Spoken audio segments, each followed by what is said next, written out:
Alrighty, we'll go ahead and get started. But as Adam mentioned, my name is M. Gonzalez.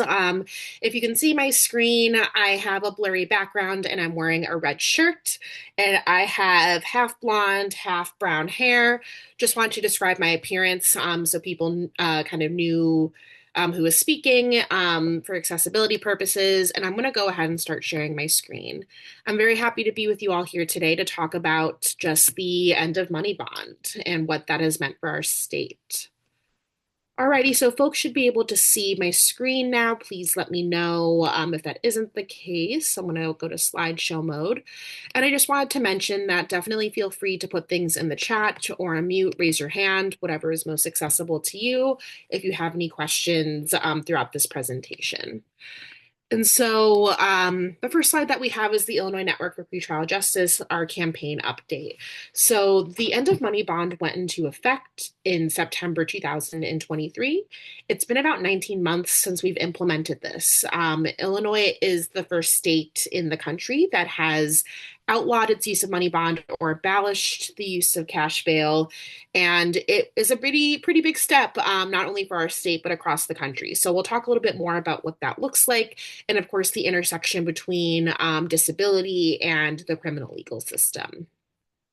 So a little bit of an overview. We will talk about who we are and as the Illinois Network for Pretrial Justice. We'll talk a little bit about the effect of money bond in Illinois and what that historically has looked like. We'll go over specifically what the Pretrial Fairness Act is and what it does, as well as going after what is the state of play. And so it's really, I don't want to say uncommon, but it's really remarkable that we have a law that has been what we would call successful in terms of returning people back to their communities. And we want to talk about, what does the work continue to look like? How do we continue to advocate for our communities when it comes to pretrial fairness issues? And we'll also go over what our coalition priorities are for 2025 so that we can continue to create communities that are equitable, that thrive, and that people feel like that their needs and their rights are actually being respected within this process. So, as I mentioned, I'm with an organization called the Illinois Network for Pretrial Justice. We formed in 2019 as a statewide coalition to really address these issues of pretrial incarceration and pretrial freedom. We're made up of over 40 member organizations that are everything from policy to grassroots organizing, faith-based groups, to really address this issue on how do we meet decarcerate or get people out of jail and into their communities while also increasing access to community safety, that it can be both. And that through the ways that we are able to address, some of these issues like money bond, that we're able to create communities that thrive. You can always get more information at www.endmoneybond.org to see more of a list of those organizations and who they are. I'll go to the next slide. And so now we're going to look at the effects of money bond in Illinois. But what we do know is that there are 32 jails across 102 Illinois counties. More than 250 people a year were incarcerated in Illinois jails every year. And so that number is a revolving number. So it wouldn't be 250 at any given time, just in that totality. When we're thinking about people with disabilities, the numbers say that around 150,000 of people with disabilities were being represented in that 250,000 number. So a little bit more than half. Most incarcerated people could not afford to pay a money bond, so that's why they were incarcerated pre-trial. So that's what we saw as our issue, that, pre-trial means that someone has yet to be actually convicted of a crime, and people, again, were languishing in jails because they couldn't afford to pay that amount. And what we do know is that Black and disabled communities were disproportionately impacted statewide, and we're representing, people within jails. We're going to talk a little bit more about the harms of pretrial incarceration. So usually when someone is jailed pretrial, we know that they're taken away from their community or their life. I don't want to make any assumptions of people in the room, but a lot of people have already either had this experience, whether it's been themselves or a loved one, or they've known someone that has been jailed pretrial. But for, folks that are maybe not in the room, that are maybe watching in another space, I want us to all imagine what would life be like if we were no longer within our community or in our home for even 48 hours. What would happen? What would, get dropped? And so I'm going to give everyone a moment to just think, if I was no longer in my home for 48 hours, what would that look like? And of course, as I mentioned, a lot of us have already had these experiences, whether it's within the pretrial jailing system or within the medical system or any of these other institutions where, again, freedom might be restricted or access might be restricted. And this is Christine, and we have two questions for you. Not sure if you want to answer these now or if they will be answered later on. The first is, why might a person with a disability be in trouble with the law? And then the follow-up question is, how are people with disabilities supported while they're incarcerated or while they're in jail, especially if they have some specific needs related to their support as a person with a disability? Thank you. Thank you so much. Yeah, I appreciate that question. We can go ahead and answer that now, especially because it really intersects with the harms of pretrial incarceration. And so, what we do know is that, people with disabilities are oftentimes overrepresented within the criminal legal system in general. But, that process of what we would call criminalization or someone ending up within the court system starts way before that. There's a lot of information specifically on the interaction between people with disabilities and police. And with that is, a lot of people with disabilities are oftentimes maybe unfairly targeted by law enforcement. And what that has looked like is that people with disabilities are more likely to have interactions with law enforcement. And there can be a plethora of reasons why people think, there's a lot of information out there. But, there have been people with disabilities that have interacted with law enforcement where law enforcement doesn't seem to understand that the person has a disability of sorts, are unable to work with them, are not really talking with the community members. And that can lead to someone to being incarcerated pre-trial. So, maybe police or law enforcement doesn't understand if someone is having an episode of sorts. They don't understand, that someone might not be able to actually follow the instructions that they're giving. And of course, I'm using the word understand, but whether or not someone understands or not, it's the fact that police or law enforcement oftentimes have power to make sort of these judgment calls, and are not making ones that actually are increasing our access to safety or understanding or making sure that people are getting the help that they need and really assessing that situation.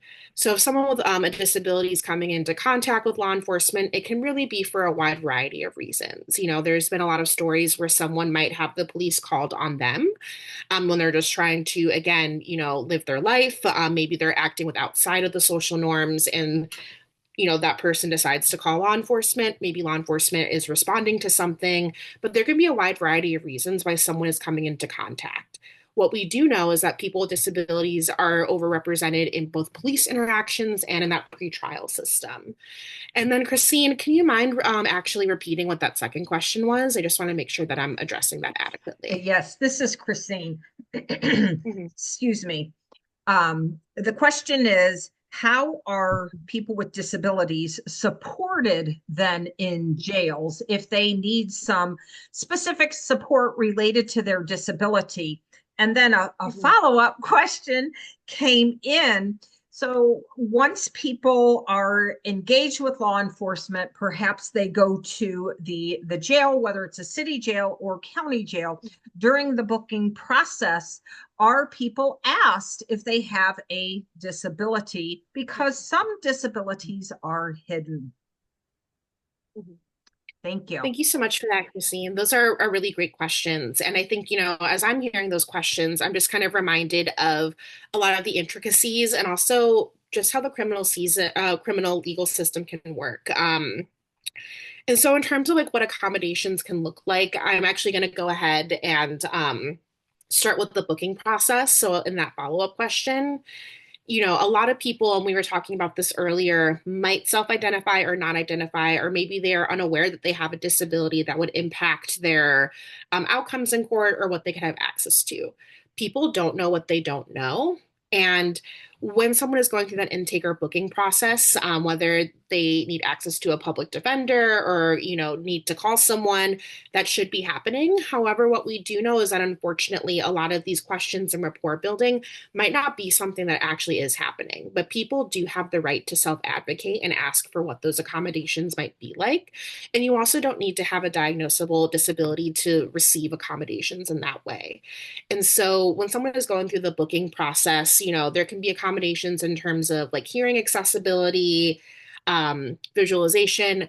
I was doing some Googling before this, and I actually went to the Madison County website, and they do have a disability coordinator for their court system as well. And so that also might be something for people to look into, is really looking at your county level and contacting your courthouse and seeing, what can you actually do? Are you being ADA accessible? What does that actually look like? In terms of when someone actually is in jail, when we're talking about the harms of pretrial incarceration, what we do know is that a lot of these facilities are not actually providing adequate medical care, as well as mental health care as well, and that's kind of been a big issue. So when we're talking about the harms of pretrial incarceration, there have been overwhelmingly people that have had issues maybe accessing medications that they need. If they're enrolled in any sort of government service, whether that's Medicaid, Social Security, or disability, you might have to refile if you're incarcerated and if you're incarcerated for more than a month. A lot of people that are jailed pre-trial, a lot of the court proceedings could take anywhere between a couple of weeks to up to a year. I've known people that have been in jail for 3 years. And so that's a long time for that to resolve. And the reason why, when we're thinking about the intersection of disability and money bond, why that's so important is that a lot of people that are disability justice advocates have said, I have loved ones that have gone to jail that didn't have access to their medication. I personally have a loved one that's incarcerated pre-trial that is a type 1 diabetic and is really struggling to actually access their insulin at this moment. So when we're talking about the harms of pretrial incarceration, we're talking about that disruption to someone's daily life and access to their community and support network.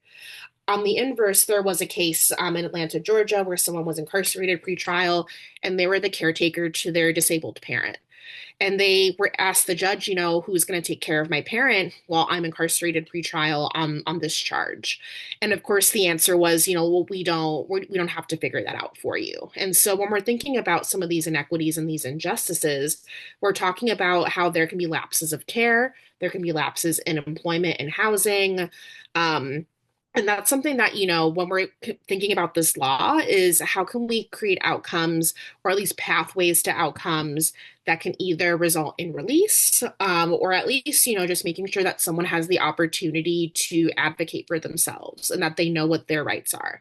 So we do a lot of know your rights presentations as well. But when we're talking about harms of pretrial incarceration, we're talking about that, even within that 48-hour period, a lot of stuff can become undone in someone's life. And we really want to make sure that we're resuming the presumption of innocence and are really working with people to understand, what pretrial incarceration actually means, and that if someone is not a threat to their community, or if they don't have that serious offense, that, we're actually looking at the facts of the case. Christine, does that answer your question at all, or is there any other follow-ups? Yes, this is Christine, and a couple more questions have come in. I think you answered one of them. The average length of time for pretrial incarceration. And I think you said it could be a couple of weeks up to a couple of years. Yeah, yeah. The other thing is, I know that many people with disabilities are attending protests and doing those kinds of things in response to some of the proposed changes around Medicaid, Social Security, all those kinds of things. And if someone, here's the question, if someone with a real significant disability is arrested and goes through the booking process, would they be released without pretrial incarceration because the level of support needed is too great for what the jail or whatever can support? Yeah, that's a really good question. And I really like that you're bringing up the fact of like again the intersectionality of like a lot of movements are very vast. And so, it's always really great to hear that people are protesting and that like, cuts to Medicaid and Social Security are something that are currently threatening us within the state of Illinois right now. In terms of release, I'm actually going to stop sharing my screen here and I'm going to pull up a different chart for us on just how the new system works, and what that looks like. So I'm skipping a few slides ahead. Okay, I'm going to share here.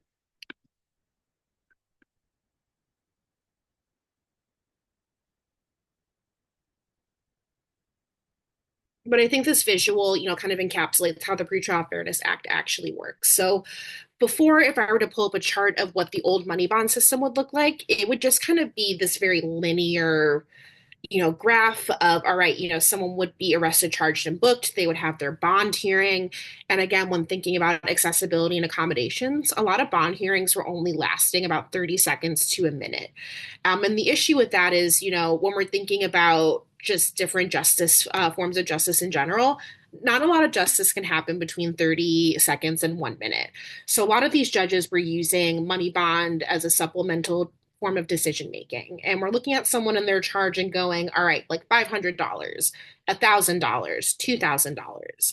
I don't have it on this slide, but I was reading about the intersection between poverty and disability. And Rebecca Valles, who is a researcher, found that on average, people with disabilities, if they needed $2,000 for an unplanned expense, 70% of people with disabilities would not be able to come up with that $2,000 as opposed to maybe 35% of people that are able-bodied. And so when we're talking about money bond, and again, this was an arbitrary number that judges were imposing on people. A lot of people just can't afford to maybe put a couple of $1,000s up for their freedom. So now how the system works is that if someone is stopped by police, they can be cited and released. That citation is a non-financial ticket, and it might have a court date or it might have something on it, but someone could be arrested, charged, and booked. So as Christine mentioned, someone might be protesting, they might do that. And then that person can still be released from police custody. So something that the Pretrial Fairness Act did is that we said that there are certain charges that should just be non-detainable offenses. And so someone could hypothetically also just be released from that moment, depending on the charge that they have. When we're thinking about different types of charges, the only misdemeanors that are detention eligible, we're talking about domestic violence, stalking, and sex crimes. So, again, those are the only misdemeanors that are considered detention eligible.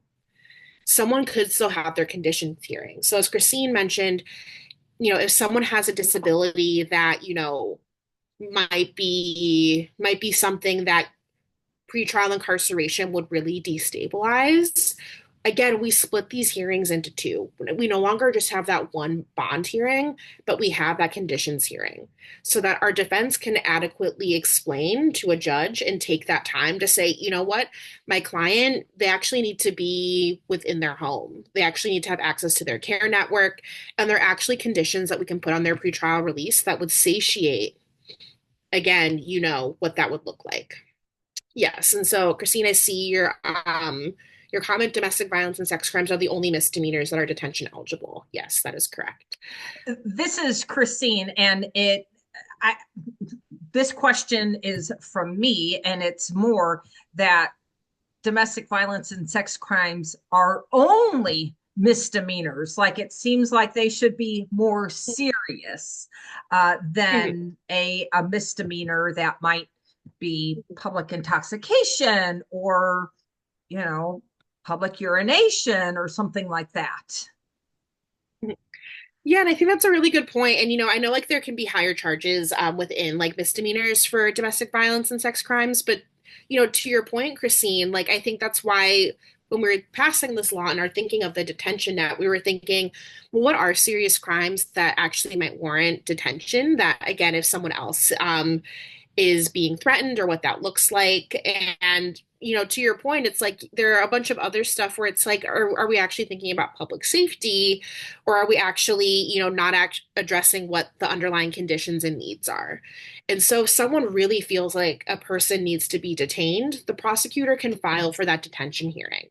And so this is why combating misinformation is important, is that all across our state, we've seen headlines from prosecutors, from judges, um, that are saying that, like, well, we can't lock X, Y, or Z person up. What we do know is that prosecutors can motion to file, again, if it's within the detention eligibility net, for someone to actually be detained. What we're asking for is, how do we create that higher standard of proof? Because we want to take detention seriously. Who are we detaining and why? If someone can be released with conditions that are not detention, the court should go with those things. And so in my time of court watching, we've seen that a lot of these hearings, whether they're condition or detention hearings, have gone from 30 seconds and 1 minute to 15 minutes, 20 minutes, and 30 minutes, because we should really be taking people's pretrial freedom seriously, restoring that presumption of innocence. And that also, we really need to be looking at these cases in those detention hearings where, as Christine mentioned, you would think that domestic violence and sex crimes would have that higher charge, but a lot of them start off at that misdemeanor level. Even from that detention hearing, someone can still be released with conditions. And I've seen people released with conditions, or a judge can motion to detain someone. So a judge finds that the accused person presents a specific threat to a person or a high risk of willful flight. Willful is doing a lot of heavy lifting here, because again, we want to acknowledge that there's a lot of barriers for people to even come back to court, whether it's transportation, childcare, whether it's those accessibility accommodations. So again, is someone missing court because they're chartering a plane to the Bahamas, or because they actually need help getting there? The court should be able to work with people and should be working with people to attend their hearings, to attend their court dates, because again, there's a big difference between, I didn't understand this process, it's moving super quickly, versus, I'm actually trying to evade prosecution. So that's something I also wanted to bring up. I'm going to go a few slides back, but Christine, do you have any other Yes, questions? yes. While you go a few slides back, you mentioned checking a county website. You mentioned Madison County. That's what county I'm in. So yay that they have a county disability coordinator. The person wasn't sure of the actual title that you gave that. So if people check their particular county's website and they do not find someone who is a disability coordinator, what can they do? How can they get involved in that way? That's a really good question. Yeah. And I think, Christine, to like what you're speaking to is just like, again, when we started with the Pretrial Fairness Act, we're thinking, how can we create statewide standards of addressing some of these issues? So if you don't have a disability coordinator, I would also recommend reaching out to your public defender's office, because public defender websites oftentimes will have resources and will have things like that. So I would actually talk with your public defender and your public defender's office to see what you could possibly do about that. How are we better advocating for ourselves and for people in our community? But Christine, that's a really fantastic question. And I really love that people are like, all right, if my county doesn't have a disability coordinator, or if they don't have someone, looking at this issue, what are other pathways that we can actually make sure that we are able to advocate for ourselves adequately? And so I walked it back a little bit. So, as I mentioned, people with disabilities are oftentimes overrepresented in the criminal legal system. It's estimated that 40% of people in jails have a disability in Illinois, and that's both a breakdown between people with physical disabilities and cognitive disabilities. As I mentioned, benefits such as Social Security and Medicare and Medicaid can dissolve due to incarceration. I know people that, it's been very hard for them to get back on their public benefits post incarceration. And then also, we've talked a little bit about this, but inadequate accommodations pre-trial. So if someone needs medication, if they need access to a particular type of care, a lot of jails have a lot of conditions that, in Cook County, people were complaining over the summer that there wasn't adequate air conditioning and that it was really hot, that water access wasn't doing well. And so just even these little things that can impact everyone can be doubly as impactful for someone with a disability as they're incarcerated pretrial. And of course, we have that 40% estimated, but that's also relying on people self-identifying or disclosing that they have a disability. So disability is also, one of those identities that somebody can either self-identify or disclose, or again, they might not even realize that they fall into that category, or they might not even feel safe sharing that with somebody. So there are a lot of ways that, again, people with disabilities are overrepresented more broadly within the criminal legal system. And I want to go over the key accomplishments of the Pretrial Fairness Act. So again, I walked it back a little bit. So as I mentioned, it ends all use of money bond in Illinois. It makes pretrial release the norm and pretrial incarceration the carefully limited exception. It grants new rights for people on electronic monitoring. So again, acknowledging that electronic monitoring is also a form of incarceration. Up until recently, Cook County had one of the most restrictive electronic monitoring programs in the country. So most people can get movement on EM, and that was a huge issue.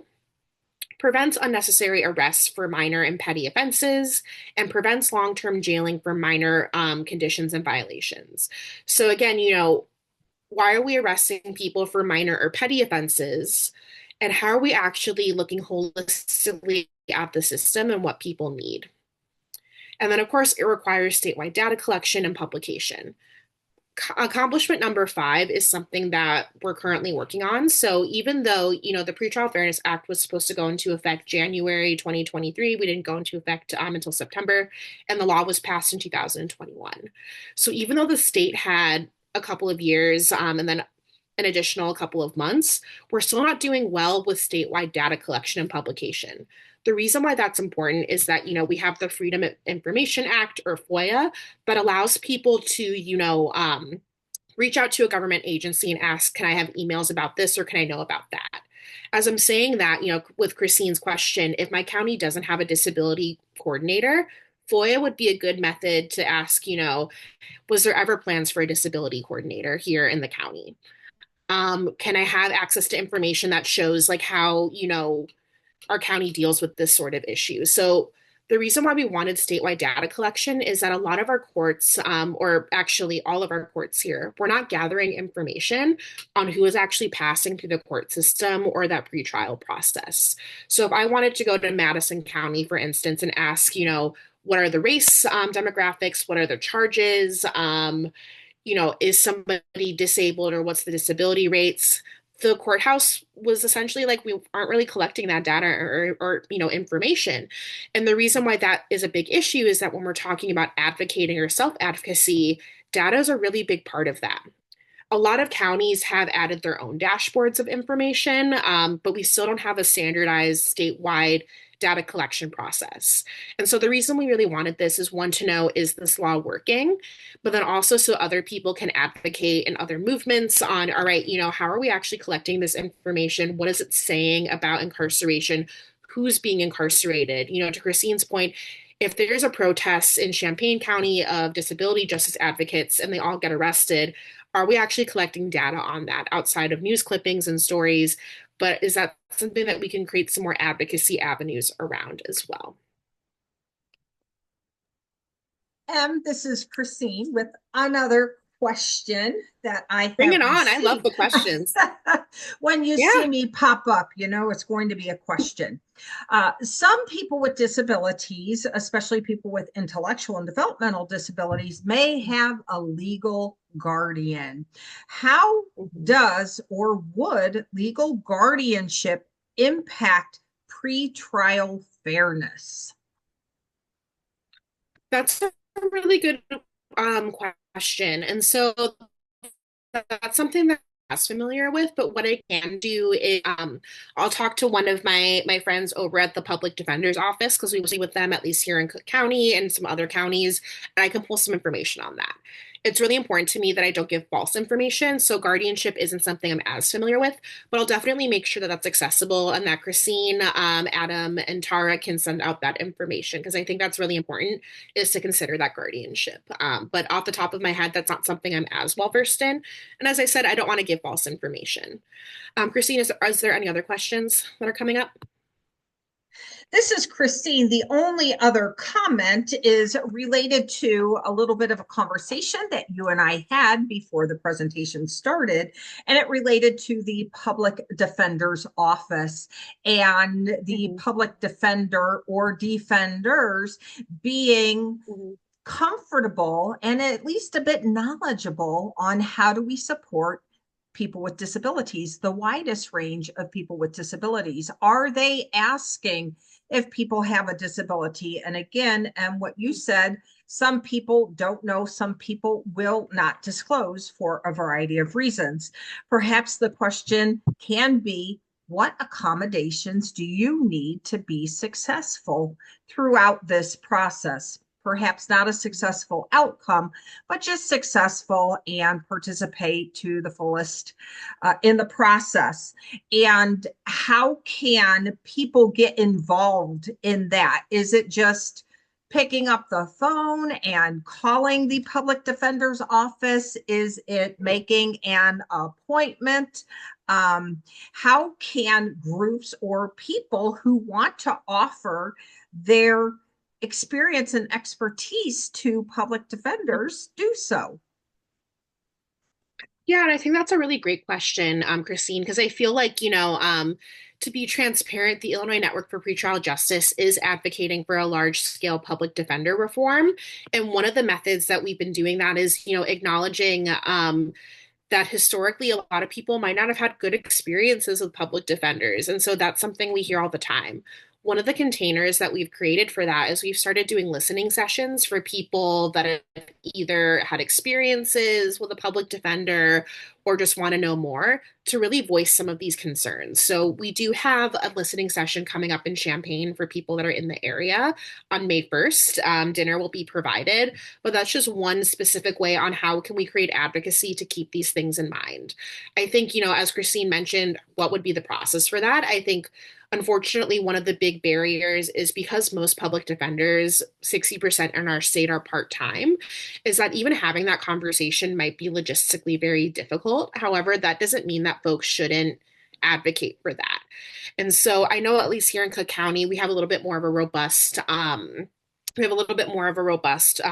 system. Our public defender is put as picked by the county board president, which is Tony Preckwinkle. So there's a little bit more of a different setup. So I think the thing that I would recommend is really going to that website and seeing if there is somebody that handles resources, or just seeing like what the public defender system is specifically set up in your county, and then making that decision from there if it would be easier to make a phone call or set up an appointment. Another thing that people could do is that we do have the right to court watch here in our state. Is actually maybe attending court. So maybe attending those conditions hearings or those detention hearings, doing that maybe with a group that you are organizing with or advocating with, and seeing what you notice. And then maybe taking that information to that public defender, or, maybe writing about it, or, taking that information to say, like, hey, these are the things that we've noticed in court. And these are some of the accessibility or accommodation issues that we're noticing. How are you actually maybe addressing that? And so I think that can also be a really great way to advocate as well, is what's even happening in your Cook County court, and that being able to take information about knowledge like the Pretrial Fairness Act and being able to apply it. And so now that I know how the Pretrial Fairness Act works, I can doubly see, like, again, that they're not actually being accessible in this courtroom in this way. So I think, that's the connection I always make between understanding what these different laws look like, and then how can we further advocate for better conditions as well.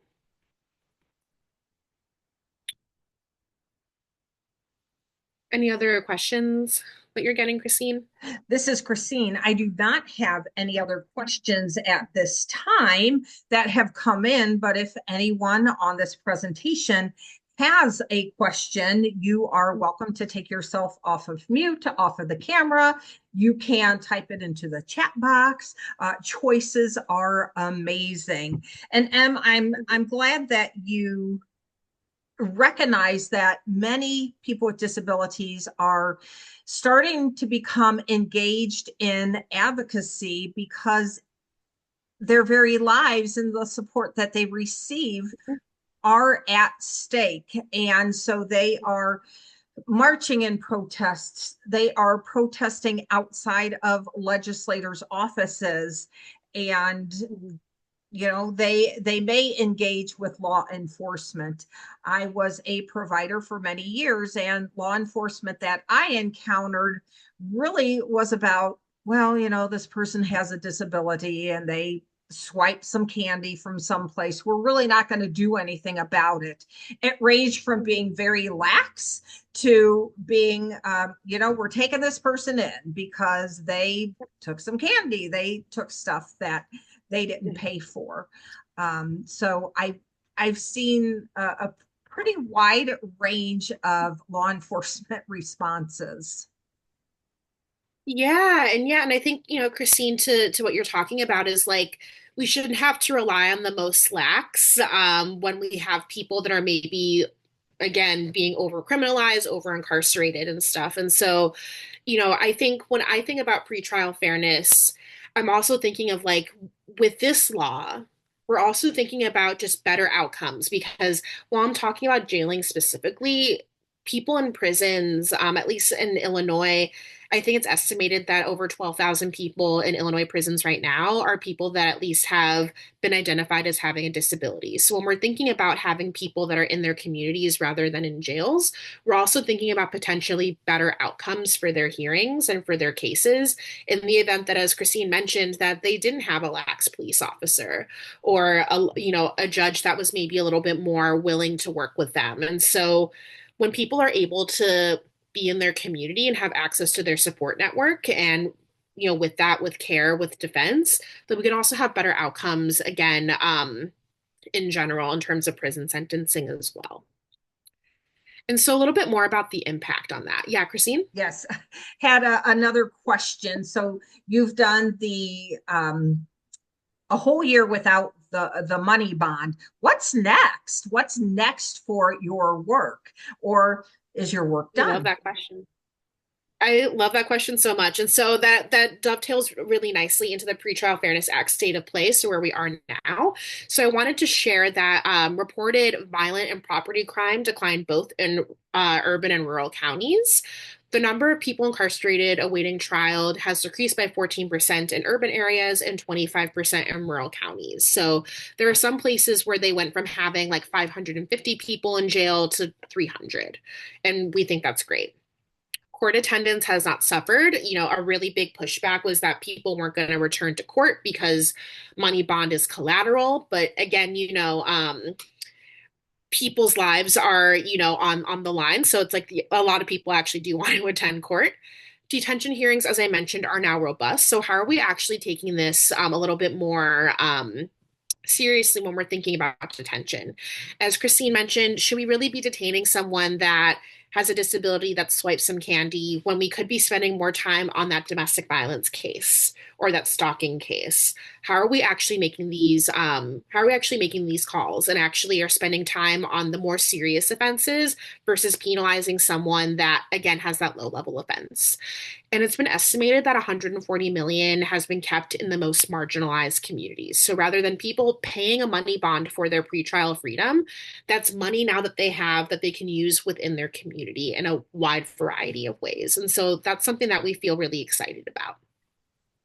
Speaking of that 140 million kept in marginalized communities, a comment was thinking about, you had mentioned earlier, a $2,000 bond. Perhaps many people with disabilities, because of the benefits they're on, can't have that much money in savings. So where in the world would they even come up with that?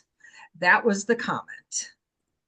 Yeah, I mean that's a really good comment. And you know, just to kind of speak a little bit about how people would even come up with money, there'd be people where they would take out mortgages or loans on their home, or people that would even turn to like what we would call the shadow economy, so people doing illegal work to get that money. But for a lot of people, if they couldn't come up with that money, they would just be, in jail, languishing in jail. I don't want to say sitting in jail because I think that adds a lot of stigmatization that people in jail aren't doing anything, which isn't true. So for a lot of people, if they weren't able to pay their money bond, it was like, all right, we're just gonna have you in jail until we hear your hearing. And for a lot of people, as I mentioned, these cases would resolve in a few weeks, a few months, or even a year. And this is somebody that has not been convicted yet of anything. So if you're found not guilty, then it's like, all right, I've just spent X amount of time in jail and now I just go home and now I have to deal with the fallout of this. Here's a follow-up question to what you said, people sitting in jail or they're Mhm. doing things in jail. Are jails Mhm. accessible?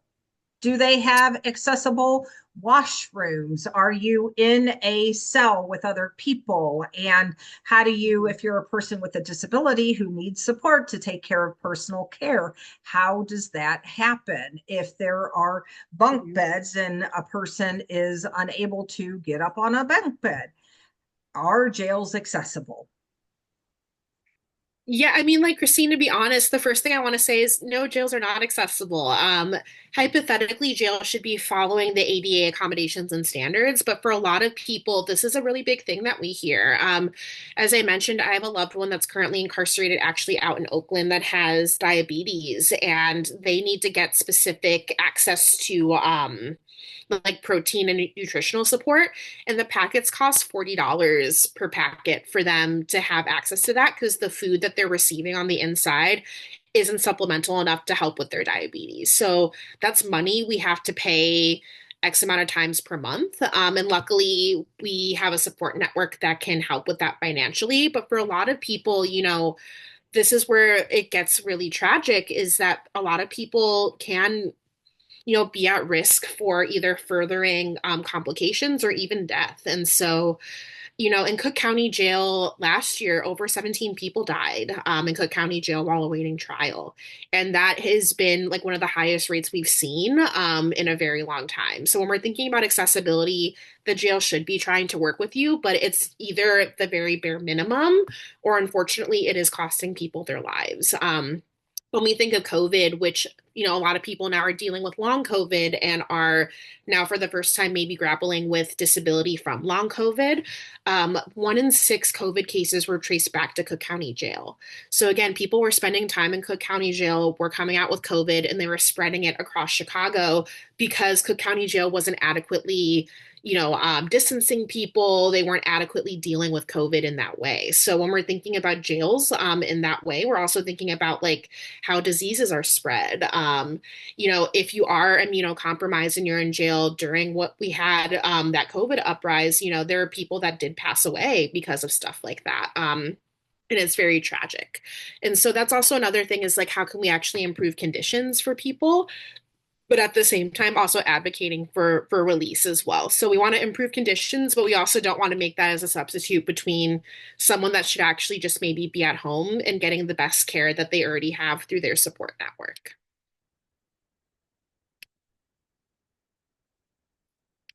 And so, our coalition agenda for 2025, we want to continue to protect the Pretrial Fairness Act. And so, we don't think that money bond is going to come back in our state, but there is still a lot of misinformation on what this law looks like. A lot of people will say, like, you're releasing violent people out into the community. And it's like, well, what are their charges? Judges still have the power to detain someone. We want to continue reducing that pretrial jailing. And so, what I really like about this conversation and the questions that Christine has been asking and getting is that a lot of these questions also go towards how do we further reduce pretrial jailing? That if we are doing that self advocacy work and are going to our public defender, if we are doing that court watching, if we are asking who are in these jails, do they have disabilities? Why don't we have that information? Or why aren't we adequately collecting that information? That all goes towards that goal of reducing pretrial jailing. At least I think so. We want to increase funding for the Pretrial Success Act. So after we passed the Pretrial Fairness Act, we were like, all right, this is great. People are getting out, but the work isn't done yet. And the Pretrial Success Act is passed because we wanted to specifically fund community organizations that are working on mental health services, substance use treatment, transportation, and childcare. So that if someone is being released pretrial and they're in front of a judge, they can say like, "Hey, I need actually help to do this, and that you should be providing it. I shouldn't be in jail to access whatever care maybe you have. I should be able to access this in my community." So we're in our pilot year and we are in 5 district areas. Madison County is one of them. And we have a grant appropriation of 3.5 million to, again, how are we actually adequately funding community resources so that people can have access to care and treatment that maybe they would like while they are resolving their case. We also ended the sheriff's electronic monitoring program, at least here in Cook County. So we were one of the most restrictive EM programs in the country. And so that meant like if you needed movement because you needed to go to a doctor's appointment or to your job, um, most of the time it would be denied. And that would be something that's really terrifying. We do have actually two EM programs in Cook County. So one is through the sheriff and one is through the chief judge. The chief judge has a little bit more of a looser and more accommodating EM program that would grant people movement so that, if someone needs to go somewhere, whether it's grocery shopping or living their life, that they should have that movement. And the next thing is passing the FAIR Act. So the FAIR Act is the Funded Advocacy and Independent Representation Act. And as I mentioned, that's really expanding that public defense. And that through the expansion of public defense that we're able to adequately do things like, all right, we want to make sure that we are addressing, disability in a way that feels holistic and that we're actually having time to have these conversations with people, with community advocates versus, all right, I'm part-time. With the county that I'm in, I'm jumping from case to case. Our public defenders here have 4 times the workload of any other public defender across the country. So because of those high workloads, because of, some of these issues, people are not actually getting adequate public defense. And we actually have a constitutional right to public defense. So what does it mean that we have the right to public defense, but then the actual rollout of that is that, you only have a part-time public defender that maybe isn't asking these questions, as Christine brought up, of how can we make it successful for you to be in court? How are we actually thinking of these accommodations? Do you understand everything that's happening?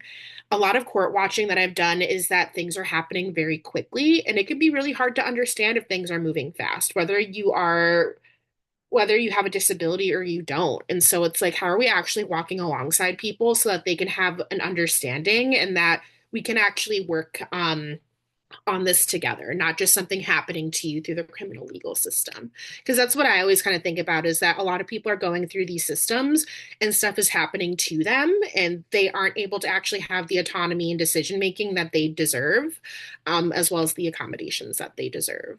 And so I want to do a time check. It's about 10:53. And so am I right to say that we have 7 minutes left? This is Christine, and that is correct. Cool. Yes. I just wanted to do a time check. And so I'll go over this section, but this kind of goes more to like when we got together as a network, we created a principled walkthrough through the Pretrial Fairness Act to really address like how do we work together to make sure that any policy or legislative change that we have is something that we're supporting and something that we can support like wholly. And so we created the principles of bond reform that any piece of legislation that we have should meet these stipulations. So, as I mentioned, the first is that money is never a determining factor and whether someone is free pending trial. So, the law ends all use of money bond. Money bond was always supposed to be a legally permissible way to get out of jail. However, we knew that that wasn't happening. A lot of people couldn't afford to pay their money bonds, and that's like where the issue was. As we mentioned, release is the norm and detention is the carefully limited exception. So, as I mentioned before, we have something called the detention eligibility net that mandates release for most charges. If someone is protesting, that is not a detention eligible charge. So, we can't detain someone because they were at a protest. However, it does require a ticket instead of arrest for minor charges and allows release from police custody. That ticket is a non-financial ticket, but it might have, again, like a hearing date or a court date on it or some additional information. And so let's say you are at the police do bring you in and they have to release you. You can ask them, did I get my ticket? Do I have all the information that I need? And so that's the other thing is that even though a lot of people within these systems, whether they're law enforcement or judges, or even your public defender, a good question to always ask is, do I have all the information that I need? I always am asking that question of like, do I have all the paperwork that I need? How can we also advocate for ourselves in these situations? Similarly, it raises the standard required to incarcerate someone pretrial. So I'll go over that in the next slide. I think that's important to just make sure that we all are on the same page about that. So it was important when we passed this law that we actually are raising the standard of proof before we're incarcerating someone. So these are the three things that must be present. So there must be probable cause that the person committed a qualifying offense. Probable cause is just a fancy way of saying that we have enough information at the moment to believe that someone possibly committed the qualifying offense. It doesn't necessarily mean that they're guilty. It just means that there's enough information there. There's a specific real and present threat to the safety of a person or persons or a high risk of willful flight. Again, when we're thinking about why someone might miss court, it can be for a plethora of reasons. I worked with someone that they were in the hospital and the police came to arrest them for missing their court date. And they were like, how was I supposed to get to court? I've been confined to a hospital bed. So is someone actually a threat to their community? Is someone actually evading prosecution? Or did they just not know that they had court? And again, this is the really important one. There are no specific conditions other than detention that will protect the public from a real and present threat.